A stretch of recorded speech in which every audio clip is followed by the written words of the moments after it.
अब 2022 में करें 22 ई लर्निंग के साथ अपने शिक्षक बनने के सपनों को साकार। पिछले कई सालों से मरुधरा की रोजगार फैक्ट्री के नाम से चर्चित रहा 22 अब ऑनलाइन प्लेटफॉर्म पर भी पिछली सफलता के बाद अब फिर रीट के लक्ष्य को भेदने के लिए तैयार। विद्यार्थियों के भरोसे पर खरा उतरने वाला राजस्थान का एकमात्र संस्थान अब लाया है रीट 2022 का ऑनलाइन बैच। बोहरा सर के मार्गदर्शन में अनुभवी विशेषज्ञों की समर्पित टीम अब 22 ई लर्निंग के ऐप पर भी। अब रीट परीक्षा के लिए करें गुणवत्तापूर्ण तैयारी व हर भाग का विस्तृत और प्रामाणिक अध्ययन, जिसमें होंगे शिक्षकों द्वारा 4K रिकॉर्डेड वीडियो और विशेषज्ञों द्वारा हस्तलिखित नोट और साथ ही टेस्ट के माध्यम से आपकी तैयारी की एक नई चमक। तो देर किस बात की, आज ही डाउनलोड करें 22 ई लर्निंग ऐप और साकार करें अपने सपनों को। अधिक जानकारी के लिए संपर्क करें।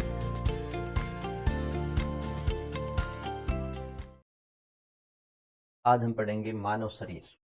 तो मानव शरीर तंत्रों से मिलकर बना होता है, ठीक है। तो इसमें अपन सबसे पहले आज पढ़ेंगे रक्त परिसंचरण तंत्र।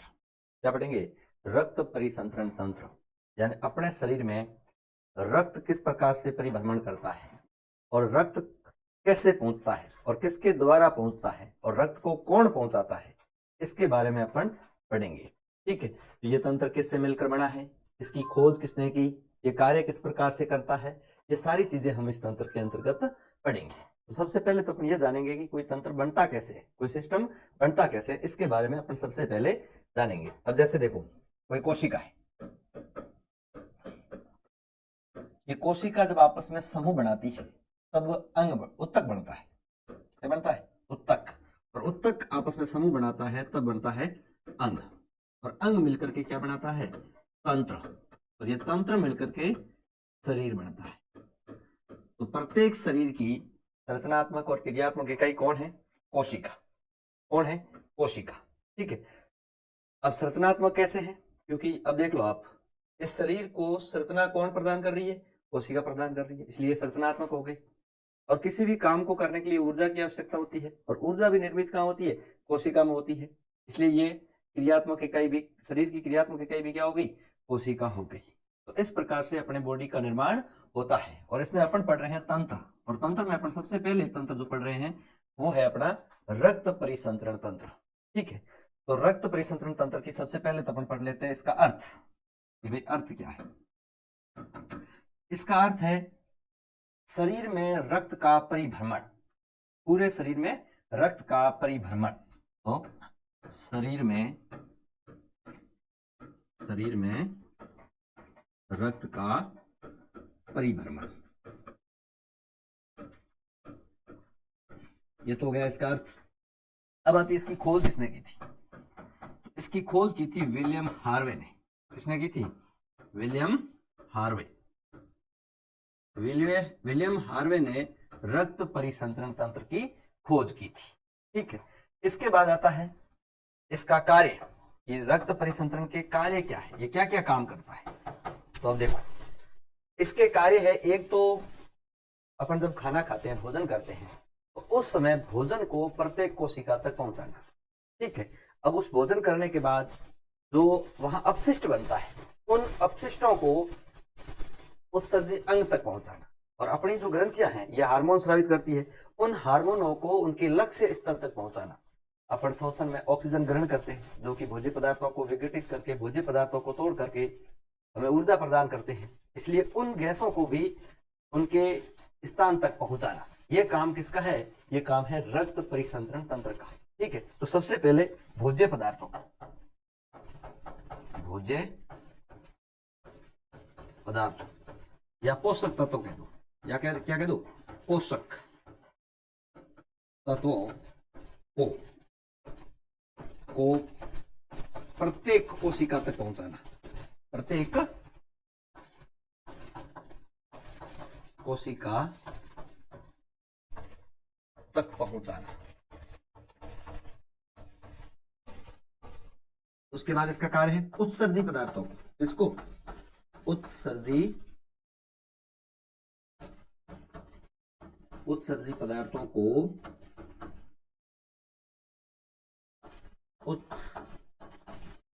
उत्सर्जी तंत्र तक पहुंचाना,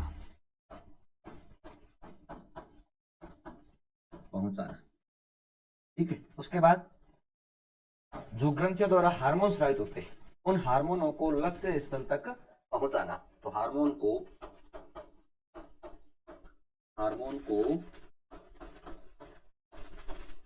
लक्ष्य स्थल तक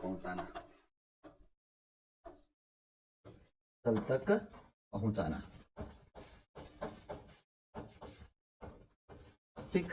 इसके बाद गैसों का विनिमय, गैसों का विनिमय,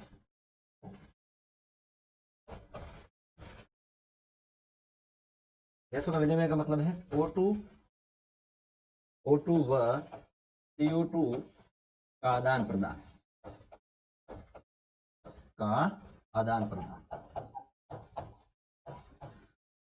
आजकल कंपटीशन क्वेश्चन का ट्रेंड यह है कि सत्य और असत्य कथन ज्यादा पूछे जाते हैं, ठीक है। तो आपसे पूछा जाएगा कि रक्त परिसंचरण तंत्र से संबंधित असत्य कथन को पहचानिए।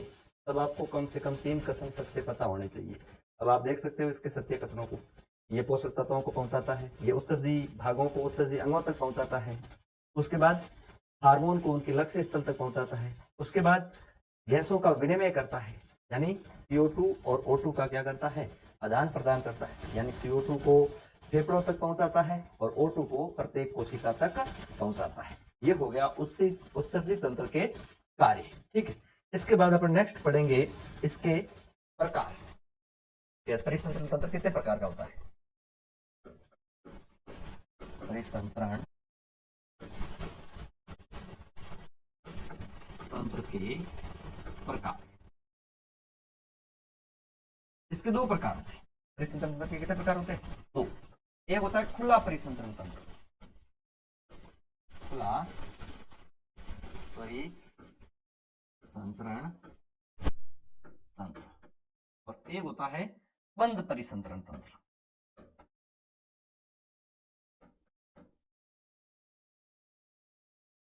बंद परिसंचरण तंत्र। तो खुले में क्या होता है और बंद में क्या होता है, ये समझिए।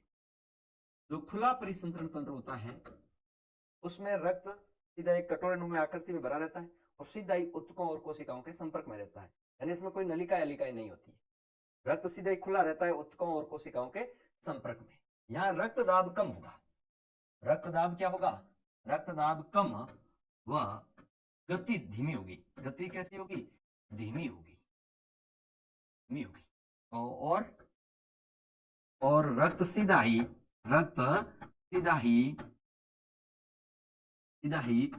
ऊतकों के संपर्क में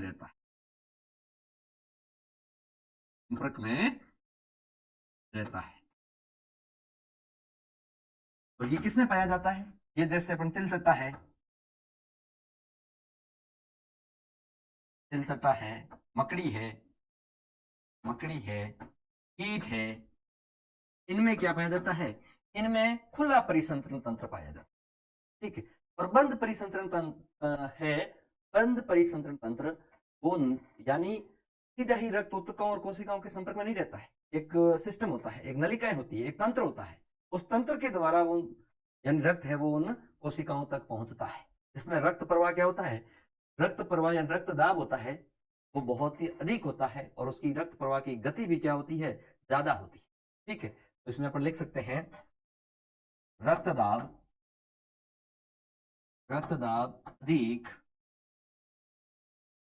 अधिक व गति तेज होती है, और रक्त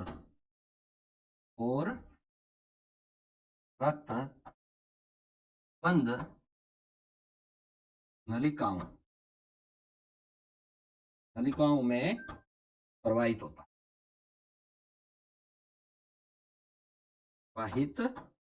है, ठीक है। ये बात आपको याद रखनी, ठीक है। और इसका उदाहरण समस्त स्तनधारी, समस्त स्तनधारी। इनमें किस प्रकार का परिसंचरण पाया जाता है? बंद परिसंचरण पाया जाता है। तो ये तो हो गए परिसंचरण के क्या हो गए? प्रकार हो गए। क्या हो गए? प्रकार हो गए। तो इसकी खोज किसने की? ये अपन ने पढ़ लिया। ठीक है, इसके कार्य पढ़ लिए, इसके प्रकार पढ़ लिए। अब ये किससे मिलकर बना है? यानी परिसंचरण तंत्र किससे मिलकर बना है? तो परिसंचरण तंत्र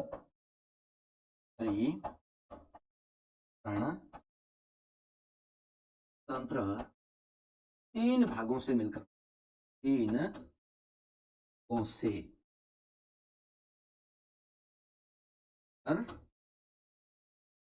बना है। 3 भाग कौन कौन से हैं? देखिएगा, सबसे पहले तो हृदय, दूसरा हो जाएगा रक्त, तीसरा हो जाएगा रक्त वाहिनियां। रक्त वाहिनियों का मतलब है रक्त को ले जाने वाली नलिकाएं। रक्त वाहिनियों का मतलब क्या हो गया? रक्त को ले जाने वाली नलिकाएं, रक्त वाहिनियां। ये हो गए इसके 3 प्रकार, परिसंचरण तंत्र के 3 प्रकार, या 3 प्रकार नहीं कह सकते, 3 भाग हो चुके, यानी ये 3 भागों से मिलकर बना है। ठीक है, अब अपन तीनों को बारी बारी से पढ़ेंगे कि हृदय क्या होता है, हृदय का काम क्या होता है, हृदय किस प्रकार से किस चीजों से मिलकर बना होता है, ये किस प्रकार से कार्य करता है, रक्त क्या है, ठीक है, रक्त वाहिनियां क्या है। तो अपन सबसे पहले पढ़ेंगे हृदय को। हृदय को इंग्लिश में हार्ट कहते हैं, का दूसरा नाम दिल, और विज्ञान में से कहते हैं कार्डियो। कहते हैं कार्डियो। विज्ञान वाला शब्द याद होना, एक शब्द याद होने से कई प्रकार के प्रश्नों का उत्तर आप दे पाओगे। ठीक है, जैसे आपने कार्डियो याद रखा, अब आ गया कि हृदय के अध्ययन को क्या कहते हैं। रटना कुछ भी नहीं है, हृदय को तो कार्डियो कहते हैं, और साइंस में अध्ययन को कहते हैं लॉजी। क्या कहते हैं? लॉजी। तो आपसे प्रश्न ये पूछा गया कि हृदय के अध्ययन को क्या कहते हैं, तो आपको पता है हृदय को कार्डियो कहते हैं और अध्ययन को लॉजी कहते हैं, और ऐसे ही शब्द बन गया कार्डियोलॉजी। क्या बन गया? कार्डियोलॉजी। ठीक है, ऐसे ही पूछ सकते हैं कि हृदय का जो विशेषज्ञ होता है उसको क्या कहते हैं, तो हृदय के विशेषज्ञ कहते हैं कार्डियोलॉजिस्ट। क्या कहते हैं? कार्डियोलॉजिस्ट कहते हैं। तो एक शब्द याद होने से इस प्रकार के कई प्रश्न आपको, यानी प्रश्नों के उत्तर याद हो सकते हैं। ये आपको याद रखना है। देखो साइंस कहते हैं, कार्डियो कहते हैं। तो अपन, मैं पहले आपको बता देता हूं अध्ययन को, हृदय का अध्ययन क्या कहलाएगा। अध्ययन कहलाएगा कार्डियोलॉजी।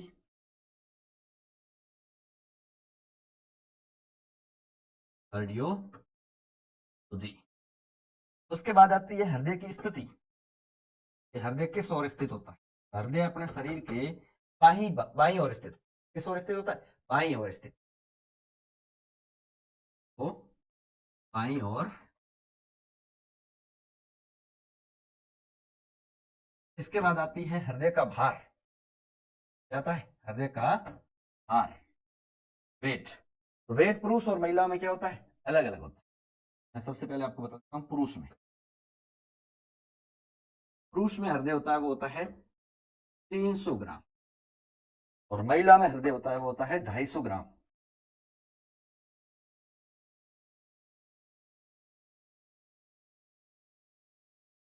होता है, ये हो गई हृदय की भार हो गया, स्थिति हो गई, हृदय का क्या हो गया?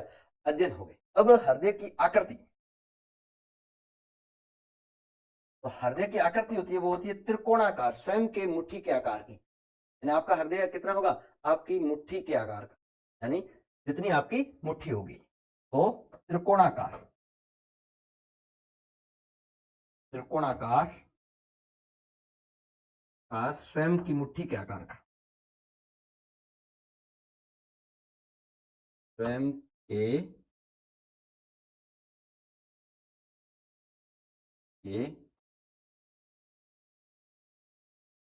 आकार का। इसके अलावा हृदय में क्या पाए जाते हैं? कक्ष पाए जाते हैं, कोष्ठ पाए जाते हैं। ठीक है, अलग अलग प्राणियों में अलग अलग कक्ष पाए जाते हैं। जैसे मछलियों में हृदय 2 कक्षीय होता है, 2 कोष्ठीय होता है। ठीक है, अब जैसे कि अपने सरीसृप है, सरीसृपों का हृदय त्रिकोष्ठीय होता है। यानी सरीसृपों के हृदय में कितने कोष्ठ पाए जाते हैं? 3 कोष्ठ पाए, 3 कक्षक पाए। ठीक है, लेकिन इसमें एक अपवाद याद रखना है, मगरमच्छ सरीसृप होते हुए भी इसके हृदय में कितने कक्ष पाए जाते हैं? 4 कक्ष पाए जाते हैं। और जैसे पक्षी है या जो स्तनधारी है, इन सभी का हृदय 4 कक्षीय होता है। ये कितना होता है? 4 कक्षीय होता है। तो मनुष्य का हृदय कितना होगा? 4 कक्षीय होगा। तो अपन आगे लिखेंगे,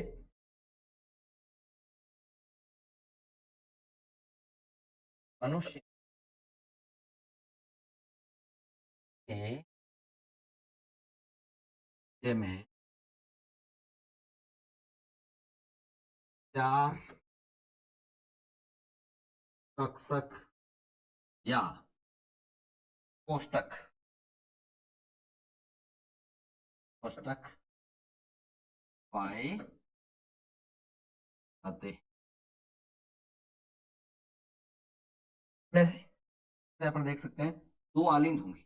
2 क्या होंगे? आलिंद। और 2 ही क्या होंगे? 2 नीले होंगे। 2 क्या होंगे? नीले होंगे। ऊपर वाले आलिंद होंगे। ऊपर वाले कक्ष क्या होंगे? आलिंद। और नीचे वाले कक्ष क्या होंगे? नीले होंगे। ऊपर आलिंद, नीचे नीले। ऊपर आलिंद, नीचे नीले। ये बात भी आपको याद रखनी है, ठीक है। इसको ऑरिकल कहते हैं इंग्लिश में, और इसको वेंट्रिकल कहते हैं, ठीक है। ये बात भी याद रखनी। अब जैसे देखो हृदय,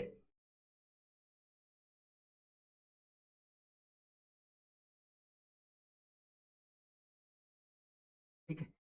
ये हो जाएगा ऊपर वाला आलिंद होता है। ये हो जाएगा बायां आलिंद। बायां आलिंद।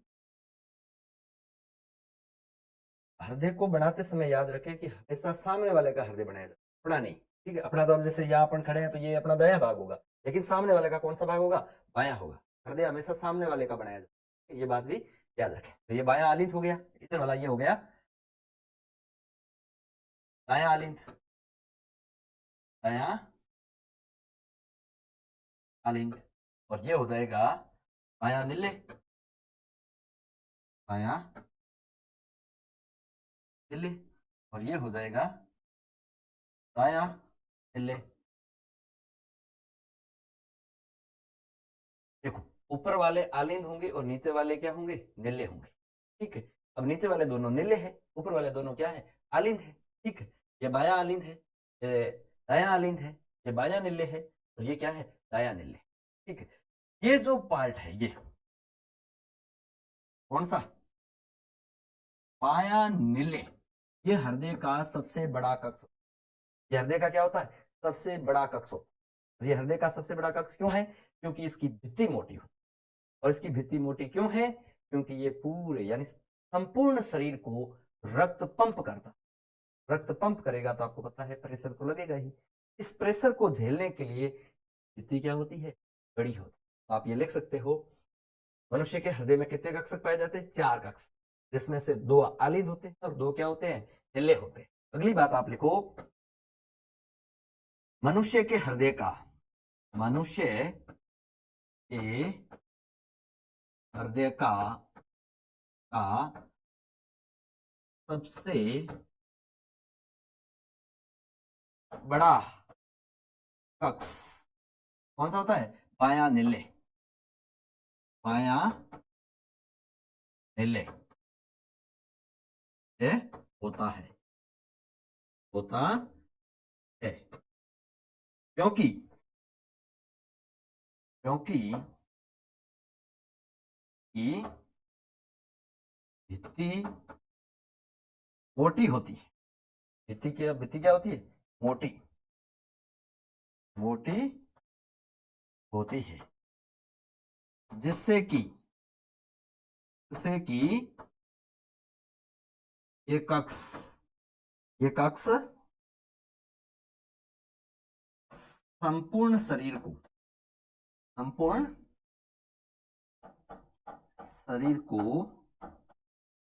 रक्त की आपूर्ति करता है।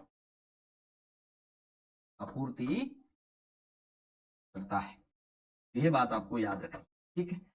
बिल्कुल लॉजिकली बात है कि भाई ये कक्ष बड़ा होता है। कक्ष बड़े होने का कारण आप समझ गए होंगे, क्योंकि ये पूरे शरीर को क्या करता है? रक्त की सप्लाई करता है। और सप्लाई करता है तो पूरे शरीर को रक्त भेजने के लिए बड़े दाब की आवश्यकता होती है, और उस दाब को झेलने के लिए मोटी भित्ति की आवश्यकता होती है। इसकी भित्ति मोटी होती है। भित्ति मोटी होने के कारण ये हृदय का सबसे बड़ा भाग होता है, ठीक है। तो ये बात तो अपने हृदय के कक्षों को लेकर के हो गई। अगली बात, हृदय तेज धड़कता है। हृदय कभी कभी क्या हो सकता है, तेज धड़कता है। और हृदय के तेज धड़कने को क्या कहते हैं, टेकीकार्डिया। क्या कहते हैं, टेकीकार्डिया। और हृदय के धीमा धड़कने को क्या कहते हैं, ब्रेडीकार्डिया कहते हैं। क्या कहते हैं, ब्रेडीकार्डिया कहते हैं। तो हृदय हृदय के तेज धड़कने को टेकीकार्डिया कहते हैं। क्या कहते हैं, टेकीकार्डिया। क्या,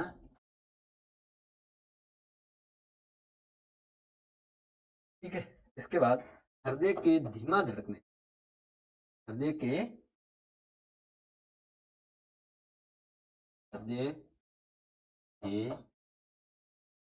धीमा धड़कन को ब्रेडीकार्डिया। क्या कहते हैं, ब्रेडीकार्डिया।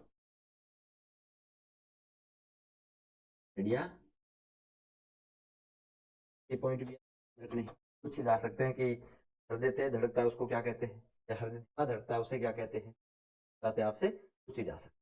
ये चीजें आपको याद रखनी, ठीक है। इसके बाद नेक्स्ट, हृदय 1 मिनट में 5 लीटर रक्त को क्या करता है, पंप कर। हृदय देता हूं, हृदय 1 मिनट 5 लीटर रक्त को पंप कर।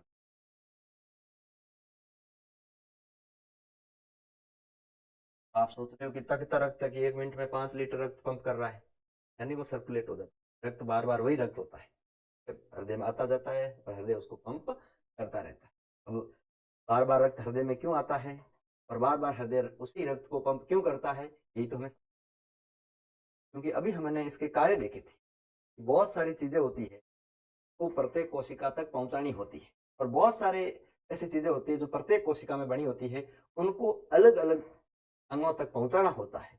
इसी कार्य को करने के लिए हृदय को क्या करना पड़ता है, पंपिंग का काम करना पड़ता है, यानी रक्त को भेजना पड़ता है, क्योंकि रक्त ही उन चीजों को लेके जाता है। वह अपन ने भोजन कर लिया, भोजन करने के बाद आपको पता है भोजन अपने लंबे प्रोसेस से गुजरता है। अपने शरीर में लगभग 30-32 फीट की नलिका से भोजन गुजरता है, ठीक है।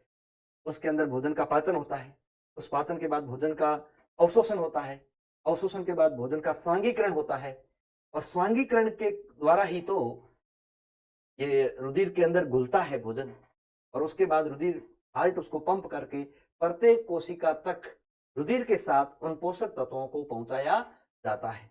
इस प्रकार से ये कार्य चलता रहता है, जिससे कि पोषक तत्व भी अपनी प्रत्येक कोशिका तक पहुंचे।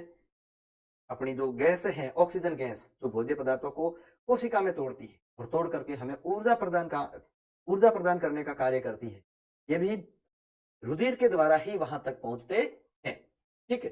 तो यानी हृदय 1 मिनट में 5 लीटर रक्त को पंप करता है। इसे क्या कहते हैं, इसे कहते हैं कार्डियक आउटपुट। क्या कहते हैं, कार्डियक आउटपुट।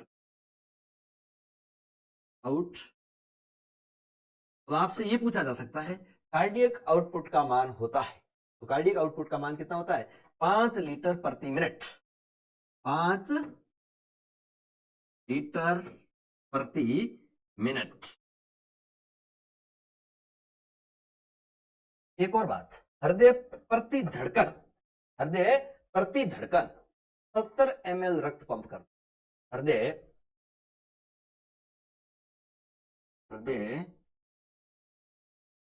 प्रति धड़कन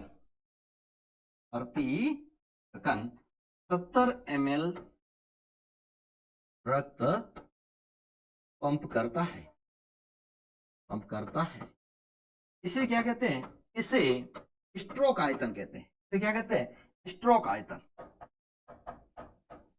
स्ट्रोक आयतन कहते हैं। अब आपसे इसकी वैल्यू पूछी जा सकती है, स्ट्रोक आयतन का मान कितना होता है।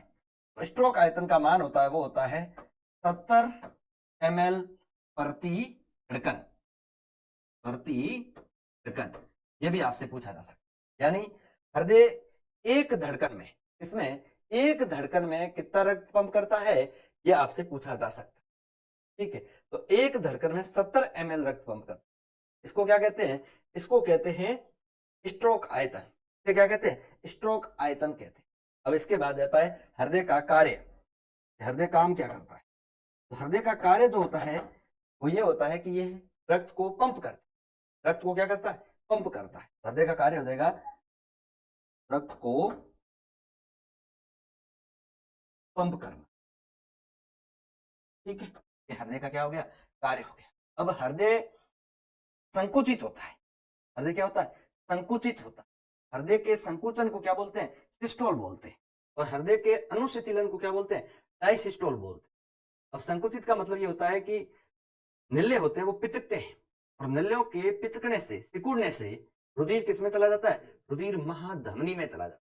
और महाधमनी क्या करती है, उस रुधिर को शरीर के विभिन्न भागों तक पहुंचा, महाधमनी क्या करती है, उस रुधिर को शरीर के विभिन्न भागों तक पहुंचा देती है। इसको बोलते हैं सिस्टोल। तो क्या बोलते हैं, सिस्टोल। अब डायसिस्टोल में क्या होता है कि जो निल्ले होते हैं वो फैलते हैं, और निल्लों के फैलने से रुधिर आलिंदों से किसमें आ जाता है, निल्यों में आ जाता है। रुधिर आलिंदों से किसमें आ जाता है, निल्यों में आ जाता है।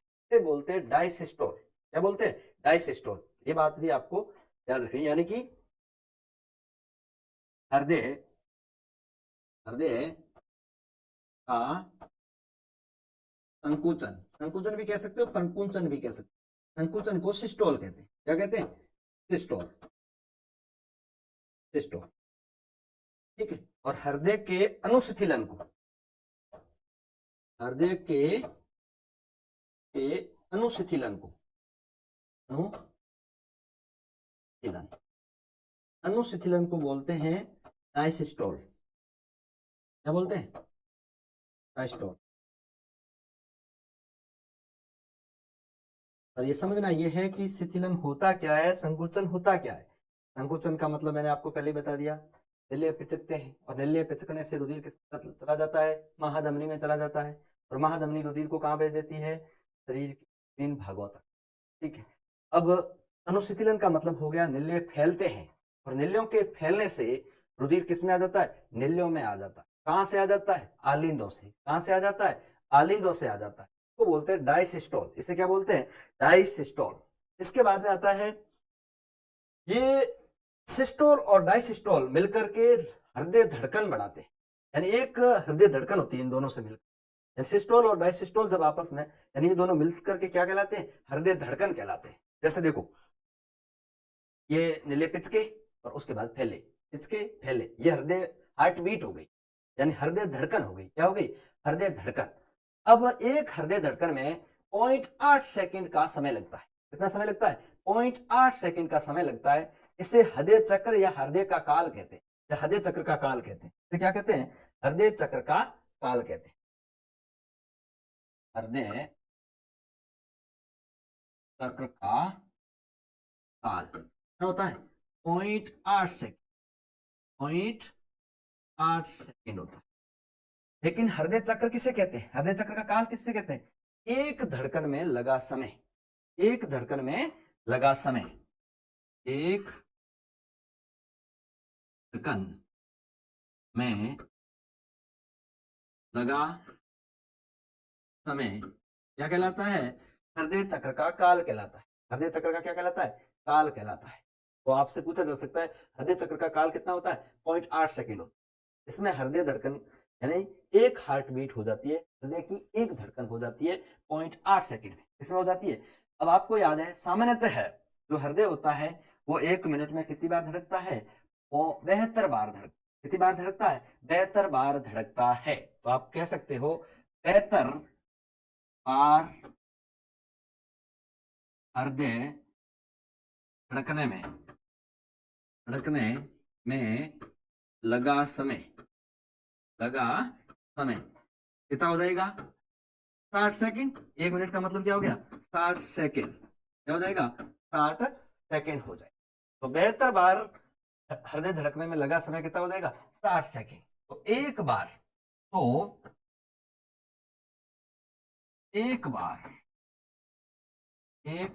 हृदय धड़कने में लगा समय, हृदय धड़कने में लगा समय, क्या हो जाएगा, यानी समय बटे कुल धड़कन। तो समय है 60 मिनट में मतलब 1 मिनट में यानी 60 सेकंड, 60 सेकंड बटे 72 बराबर कितना आ जाएगा 0.8। ये ऐसे इसका मान है। ये भी आपसे पूछा जा सकता है हृदय चक्र का काल कितना होता है, ये आपको याद रखे। अब जो हृदय धड़कन होती है, इस धड़कन को नियंत्रित करने का काम करता है, वो करता है पेसमेकर। कौन करता है, पेसमेकर, जिसको अपन गति प्रेरक भी कह सकते हैं। क्या कह सकते हैं, गति प्रेरक भी कह सकते हैं, या इसे SAN भी कहते हैं। क्या कहते हैं, SAN, साइनो एंट्रियल नोड, या इसको हिंदी में कहते हैं सिरा आलिंद घुंडी, जो क्या करती है, जो हृदय धड़कन को नियंत्रित करती है। धड़कन को क्या करता है, नियंत्रित करता है। तो यानी इसके बाद अपन पढ़ेंगे पेसमेकर, पढ़ेंगे पेसमेकर। पेसमेकर का दूसरा नाम है गति प्रेरक। क्या नाम है, गति प्रेरक। इसको और क्या कहा जा सकता है, इसको और SAN कहा जा सकता है। SAN का पूरा नाम भी आपसे पूछा जा सकता है, साइनो एंट्रियल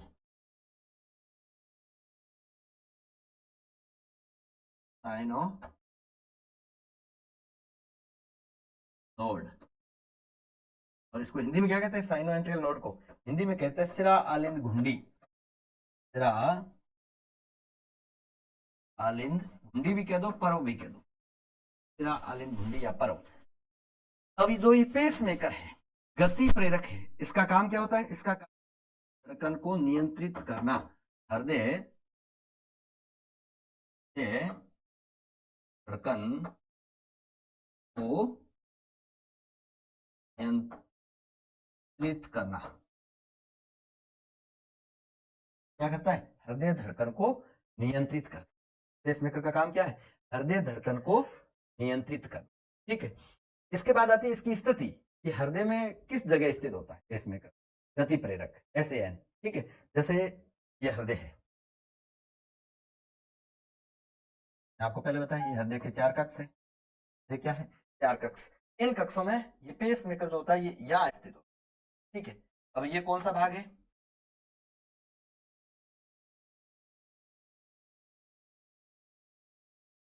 ये कौन सा भाग है, ये है दाया आलिंद। कौन सा भाग है, तो यानी दाया आलिंद है। तो ये इसकी स्थिति क्या होगी, दाएं आलिंद में स्थित होगा। कहां स्थित होगा, दाएं आलिंद में स्थित। ये तो इसकी स्थिति होगी। अब पूछा जा सकता है इसका कार्य, ये हृदय धड़कन को नियंत्रित कर, ये हृदय धड़कन को यानी हृदय में क्रिया विभव उत्पन्न कर, और क्रिया विभव उत्पन्न करके हृदय धड़कन को क्या करता है, नियंत्रित करता है। आपसे सबसे महत्वपूर्ण यही पूछा जाएगा, एक तो SAN, यानी इसकी फुल फॉर्म पूछी जा सकती है, SAN होता है साइनो एंट्रियल नोड, याद रखना है। ठीक है, और इसका दूसरा नाम से याद रखना है, पेसमेकर को कहते हैं, यानी इसको गति प्रेरक भी कहते हैं। ये चीजें इससे संबंधित आपको याद होनी चाहिए। इसके बाद में आती है हृदय धड़कन जब होती है तब हृदय ध्वनि सुनाई देती है। क्या सुनाई देती है, हृदय ध्वनि। तो हृदय ध्वनि सुनाई देती है कपाटों के बंद होने के कारण। अपने जो हृदय होता है इसमें छोटे छोटे छिद्र पाए जाते हैं, इन छिद्रों को कपाट या वोलो कहते हैं। क्या कहते हैं, कपाट या वोलो। और अपने हृदय में मुख्यतः, एक बार प्रश्न पूछा गया था कि मनुष्य के हृदय में मुख्यतः कितने वोलो पाए जाते हैं, तो मुख्यतः 4 वोलो पाए जाते हैं। और इन वोलों की वजह से ही अपने को क्या सुनाई देती है, हृदय ध्वनि सुनाई देती है। और हृदय ध्वनि 2 प्रकार की होती है। कितने प्रकार की होती है, 2 प्रकार की होती है। एक होती है लब और दूसरी होती है डब। लब ध्वनि है वो हृदय की प्रथम ध्वनि है, वो हृदय की क्या है, प्रथम ध्वनि। और द्वितीय ध्वनि है वो है डब ध्वनि। कौन सी है, डब ध्वनि। अब हृदय ध्वनि का कारण है कपाटों का बंद होना। कपाटों का क्या होना, बंद होना। यानी ये कपाटों के बंद होने के कारण सुनाई देती है, कपाटों के खुलने के कारण नहीं। जैसे ये कपाट खुले हैं और बंद हुआ, ये मतलब इस प्रकार से ये ध्वनि आपको सुनाई देती है। देखो जैसे दरवाजा खुला होता है, खुलने से इतनी आवाज नहीं आती है, लेकिन किसी वजह से जोर से दरवाजा जब बंद होता है तब आवाज आती है। यानी तो ये कपाटों के बंद होने से ही हृदय ध्वनि आती है। और हृदय ध्वनि कितने प्रकार की होती है, 2 प्रकार की होती है। लब ध्वनि हृदय की प्रथम ध्वनि है और डब ध्वनि हृदय की द्वितीय ध्वनि। अब आपसे ये पूछा जा सकता है कि हृदय ध्वनि को किस उपकरण से सुना जा सकता है। तो आपने देखा होगा डॉक्टर के गले में एक उपकरण होता है जिससे वो हृदय ध्वनियों को सुनता है, वो कहते हैं स्टेथोस्कोप। क्या कहते हैं? स्टेथोस्कोप। तो मैं आगे लिखता हूं कपाट। कपाट, कपाट कह दो, वॉलो कह दो। क्या मैं कहते हूँ? चार, मुख्यतः चार होंगे, मुख्यतः मुख्यतः कितने होंगे? चार होंगे। ठीक है, अब आएगा हृदय ध्वनि का कारण। हृदय ध्वनि का कारण। हृदय ध्वनि किस कारण से सुने? कारण हो गया कपाटों के बंद होने। कपाटों के बंद होने के कारण, बंद होने के कारण सुनाई। ठीक है, इसके बाद आ जाएगा कि ये वॉल्व होते हैं ना, कपाट, इनका क्या कार्य है? इसका कार्य भी पूछा जा सकता है। कपाटों का कार्य है रक्त को एक ही दिशा में बहने या रक्त को विपरीत दिशा में बहने से। जैसे मेरी बात सुनो, रुधिर आलिंद में था और आलिंद से रुधिर किस में आ गया? निल्ले में आ गया। अब ये सुनिश्चित करते हैं कि रुधिर वापस निल्ले से किस में जाए? आलिंद में न जाए। ठीक है, तो इसका कार्य क्या हो जाएगा? रुधिर, रुधिर को एक ही दिशा में बहने देना।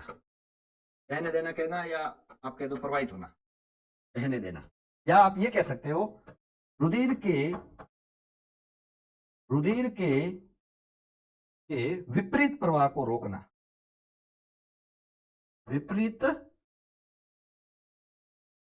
प्रवाह को रोकना, ये किसका काम है? ये काम है अपने वॉल्व या कपाट का। किसका काम है? वॉल्व या कपाट का। ठीक है, आज के लिए इतना ही, बाकी अपन पढ़ेंगे